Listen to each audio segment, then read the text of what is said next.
Hi, welcome. This is week two of the interview series for the What We Carry project. And I have with me today Tiana. Hey. Tiana is a writer and director. Hmm. Wait. Just recently did a show called The Sweetest Thing. That was something really, really special. Can you tell us a little bit about yourself? My name's Tiana. I just recently graduated from Northwestern, a writing for screen and stage program. So I am primarily a writer. And could, be a possible interest for future projects, but primarily I'm a writer. And I have like a background in like writing poetry, plays. I'm, dabbling into like TV pilot writing and things. Yeah, that's me. So you told me that you were a transplant like me. Mm-hmm. Tell me how you. How I got to Chicago. Okay, so I moved here to 2023, and that was when I started my program. I'm from Kansas City, Missouri. So, yeah, I guess I'm taking a literal approach to this question. Packed up the car. My family, they helped me take the drive. It's like 8 hours from here to Kansas City. Um, but yeah, I had previously visited Chicago a couple times before moving here, and it's always been a city that I've been really interested in living in.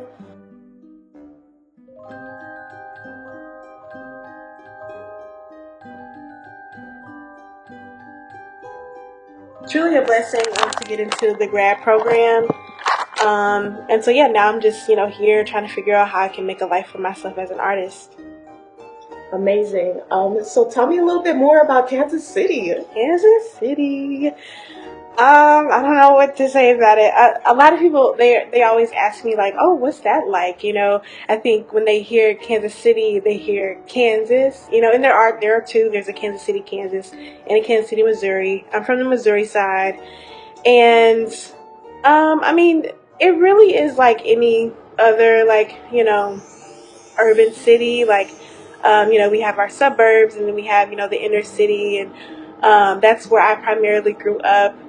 Um, yeah, I went to a really diverse high school, but on the smaller side, I think my graduating class was like maybe like 150 students. So I know that that's kind of small.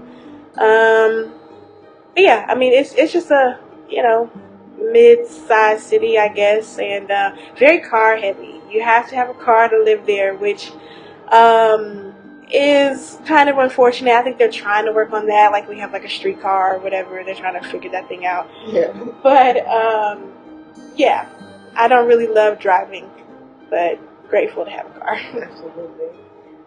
So within your work, how do you approach it being living in Chicago now versus like when you were in Kansas City? Yeah, I think my approach to my work, I rely a lot on intuition. I think I always have. Um, so I don't know. I don't think that has really changed. I think what has changed is like how it is for me to like carve out time to like actually do it. I think before when I was in Kansas City, like there was a sense of urgency, but it was like, I don't know, a little different, because I was still operating in this space of like uncertainty on like if this was the path for me. So it was just something that like I would do, you know, after I finish work at my 9 to 5, come home, and like I was in like some writing groups, and so that kind of helped me establish a writing practice. Having a deadline is really helpful. And I think getting into the MFA program showed me that like I am on the right path. By no means have I like, made it or anything. Like I think that was just a kind of a sign that like this is something that I should continue to pursue and to continue to grow my skill as a writer. And so the journey has really like just begun for real. So there's so much to still do. And Yeah, every day I'm just figuring out how I can be a better writer. Absolutely. What's um, uh, what inspires you? Like, what stories do you like to bring to life? I really love stories that, of course, center, Black queer women or, queer people. But I don't know. This is always such a hard question for me to answer because I'm like, I just want to tell, human stories through the lens of like, someone standing at a certain intersection of identity. Because at the end of the day, I truly believe that like we are all more alike than we are different. Um, of course, our human experience is going to look, different depending on what section or what intersection we stand in identity wise. But once you strip all that stuff away, like we're all just people trying to figure out how to be a human and how, like, what to do with our time here on Earth. And so, yeah, those. That's a really broad, answer, but that's what all my characters are, struggling with, just figuring out okay, I'm here on this earth, so what am I doing? A lot of characters, excuse me, are maybe a little awkward, and trying to like figure out like how they can connect with people. I think that is um, a common struggle that we don't really like. Even if you aren't awkward, like you have to figure out people every single day. And for me, that's a challenge. It might come easy, but I think there are challenges with connecting with people, no matter who you are, or how outgoing you are, and so just figuring that out for me. And you get to explore it through these characters. Right, exactly. Oh, well, to use an example about your latest character, or do you have something new in the works? No, that's great. Let's. So yeah, you saw my play this, and that play centers around a character named what was her name? Nico. And, this was inspired by something real that happened in my life. Excuse me, when I was about 19 years old. So this was like the summer after my freshman year of college. I started working at this dance camp back home, and I fell in love for the first time, and it was such a transformative experience. Before that, I had no kind of like physical intimacy with anyone or even emotional intimacy on that level, and so it really like cracked open my world, falling in love with this person. And it was a woman, and so that really shifted things, and so I really wanted to take the time to honor that experience. So Nico is just kind of like a pretty much a copy of who I was at that time. So that was really fun to like explore that part of me, but then also to reflect on like how much I have grown and being grateful that I'm not still 19-year-old Tiana / Nico. But yeah. It's a beautiful story. I thought it was a great depiction of like, especially like Black queer women and like what we go through to within love, and like how do we express those expectations? How do we express that love in and of itself, that care?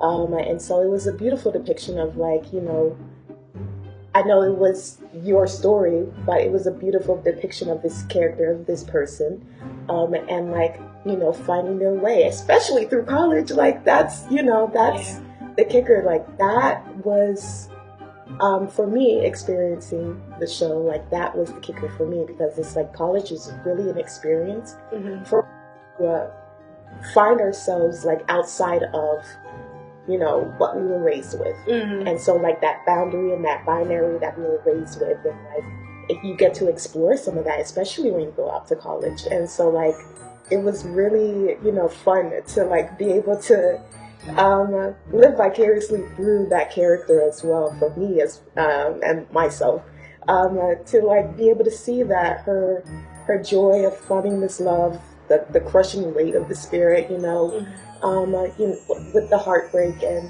it's, you know, and told a character played by Donna Renault. Have to put her in there. Character played by Donna Renault, who's a great actress. Amazing. It was so fun getting to work with her. Yes. Hopefully we get to see her do a workshop. I'm hoping. Yeah. But we loved to sit with that character. So really hoping you're going to get to do something more. Is anything in the works? Not at the moment. I mean, I really need to just like put it out there. I haven't like submitted it to like any other like reading like workshops or series or anything. I think I do want to like make some changes. It's been sitting for a while, so I really need to, you know, get back in it and do some more work on it. But yes, I would love to like, you know, see a full production of it, or, you know, have another like full like workshop process with it. But yeah, anytime I hear people, you know, tell me that like they can relate to the experience or anything like that, it makes me feel good. It makes me feel seen, and it makes me feel less alone, you know, because when you're in the thick of something like love and heartbreak, you can really feel isolated, even in the like the reflection of it after it's all said and done. Even though, you know, like, you know, love and heartbreak has been a thing since, you know, the ages, right? You know, so I know that I'm not alone, but like, when you are, you know, processing those emotions, it can feel that way. Because it is a lonely process. And, you know, that's something that we have to go through sometimes, like on our own, to really figure out what we feel about it and like how we, you know, want to express it apart from another person. So like, you know, that's very real depiction of it. It's very wow. Thank you.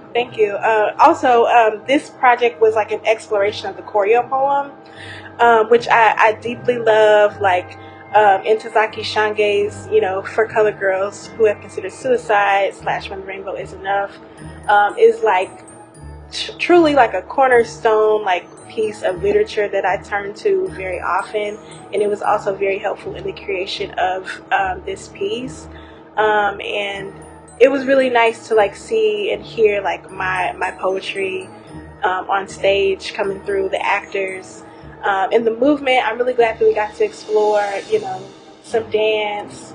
It was just a really nice way to tie all my interest into like one thing. So yeah. Amazing. Okay, so before we sign off, is there anything you would like to say? Any recommendations? Your thing is writing. Any recommendations so far that people should see?